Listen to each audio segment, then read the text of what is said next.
ட்ரெயினில் தான் போகிறோம், அதனால ஒன்றும் பிரச்சனை இல்லை. மேக்கப்லாம் நமக்கு தேவையில்லை. அதனால ஸ்கின் கேர் அப்ளை பண்ணதுக்கப்புறமா ஸ்கின்னை எப்போவுமே வந்து நம்ம வந்து ப்ரீத் பண்ண விடணும். அதாவது எப்போ பார்த்தாலும் மேக்கப் அப்ளை பண்ணிட்டே இருக்கக்கூடாது. இந்த மாதிரி ஸ்கின் கேர் போட்டோமா, லைட்டாக லிப்ஸ்டிக் போட்டோமா வெளில போகும்போது, அதுதான் best. So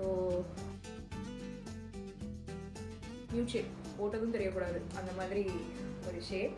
and last time நான் வீடியோ போட்டப்போ இந்த அனஸ்தீஷியாவோட ஷேட் கேட்டிருந்தீங்க. இது வந்து சன் பேக்ட் அப்படின்ற ஒரு shade, my go to favourite shade. So போட்டுட்டேன். That's it, I got ready.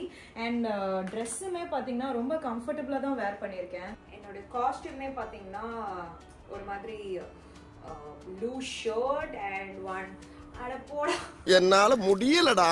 இது ஒரு ஃபுல் லென்த்ல வச்சு என்னால காமிக்க முடியல. இங்க பாருங்க, இந்த மாதிரி ஒரு காட்டன் ஸ்ட்ரைட் கட் ஒரு கொரியன் பேண்ட் தான் போட்டிருக்கேன்.